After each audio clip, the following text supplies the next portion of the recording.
And I'm just absolutely looking forward to it. Give it up for Tracy Beckerman. Hello. Are you having a good time? Yeah. I'm loving being in Dayton because it's a really nice change of pace from where I live. In case you didn't know, I'm actually from New Jersey. You can probably tell from my big hair. I'm actually not from New Jersey. My husband's from New Jersey. He just convinced me to move there because he said if we move to New Jersey, his parents will help us with the kids. Well, I had told him I wasn't going to gain any weight after we got married, so I guess we're even. So a couple weeks after we moved to New Jersey, I'm driving the kids to school and I'm on my way home, and I get pulled over by a cop. And it really wasn't my fault, because when we lived in New York City, we thought red lights were optional. So he pulls me over, and we're having a nice little chat, and all of a sudden he notices that there's something stuck in the hood of my sweatshirt. And I think, you know, okay, I just pulled it out of the dryer, I must have some kind of static cling issues. So he's very nice, he reaches over, he pulls it out, and he's standing there holding a pair of black thong underwear. My black thong underwear. So what do you say when there's a cop standing there holding a pair of your black thong underwear? I just said the first thing that popped into my head. I reached out and I grabbed it and I said, oh, those are my husband's. I really love my husband in our town now. So moving to New Jersey was really a challenge for me because clearly I don't fit in. And I realized this the first time I go to the mall. So I'm at the mall and I'm in the dressing room trying on a pair of jeans. And I hear these two women in the dressing room next to me, and they're talking, and one of them says, oh my God, your butt looks so good in those jeans. You have to buy them. And the other one says, I am going to buy them, and I'm going to wear them tonight when I go see Avatar. And I'm like, Avatar! There's an R in it! Silence.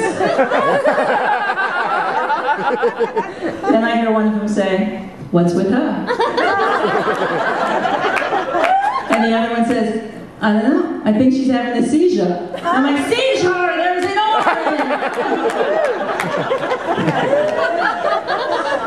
People in New Jersey definitely do things a little bit differently. You know, these accents, and we have the big hair and everything. So there's this thing going on in New Jersey, there's new trends in baby naming.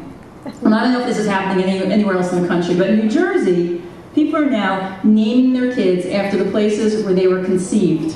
Right? This is true. So I have this one friend, they named their kid Paris. Okay? And another couple I know who named their son London. This would not have worked for my husband and I. If we had done this, my son would have been named Harrah's Resort and Casino. And my daughter would be called Backseat of the Car. Now, can you imagine if everybody started doing this? You have like a teacher in the elementary school, she'd be reading roll call, and she'd be like, okay, bearskin rug, here, Motel 6, here, airplane lavatory, airplane lavatory. I'm sorry, has anybody seen airplane lavatory? And one of the kids would be like, Mrs. Smith, I think he went to the bathroom with low Cineplex 5. That's how we roll in New Jersey. We didn't want to do that to our kids. We gave them nice, normal names because we did not want them to get beat up in school every day. Like my friend Sherry, who named her daughter Shanda, and their last name is Lear. Yeah, I know, and that's really unfortunate, isn't it? So I love my kids, but I really hated being pregnant. You know, there are a lot of women who are like really cute pregnant women, and I was not one of them. First of all, I gained a ton of weight. It was huge. A lot of these women who look like, they were really cute. They look like they just swallowed a basketball. I looked like I swallowed the whole basketball team. And the other problem was I was really sick the whole time I was pregnant. I was really nauseous the whole time. I felt horrible. I was this big, fat, pukey pregnant woman, you know, and I'm so miserable. And finally my mother-in-law comes to me and she says, oh honey, I know you feel really horrible, but you get this wonderful gift at the end. And I'm like, yeah, hemorrhoids.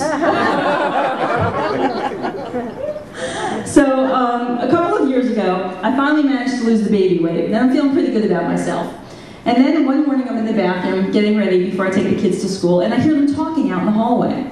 And my son says, where's mom? We're going to be late for school. And my daughter says, well, she's in the bathroom getting ready. He says, well, what's she doing? She says, she's putting on her makeup. He says, well, why does she have to wear makeup? She says, to cover her zits and wrinkles.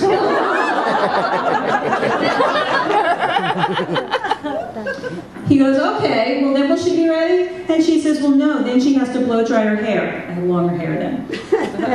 And he said, oh, well why does she have to blow dry her hair? And he says, because it's dull and lifeless. I'm like, hello, I can hear you.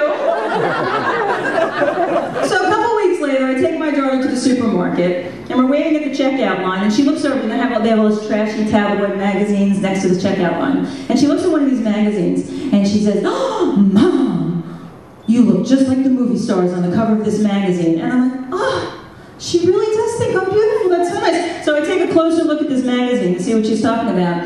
And plastered across the cover of this magazine are pictures of butts. And the headline says, stars with cellulite. This is why we have kids, to very slowly eradicate any vestiges of self-esteem we ever had. So, you know, speaking of cellulite, I don't even know why they call it cellulite, because there is like nothing light about it. It's like, they should call it cellulite, or cellulard, or the more accurately termed, cellular cottage cheese butt from the Black Lagoon. So I have this friend who's a size 000, and she's tiny. She's had 5 kids, so I hate her, of course. And she's always complaining about this imaginary cellulite that she has. It's very annoying. So one day we're hanging out in our bathing suits like we always do in New Jersey, and she starts in. She says, oh my God, would you look at the cellulite on my thighs? They're like the size of moon craters. And I'm like, crater, there's an R in it! Thank you very much. Tracy Beckerman.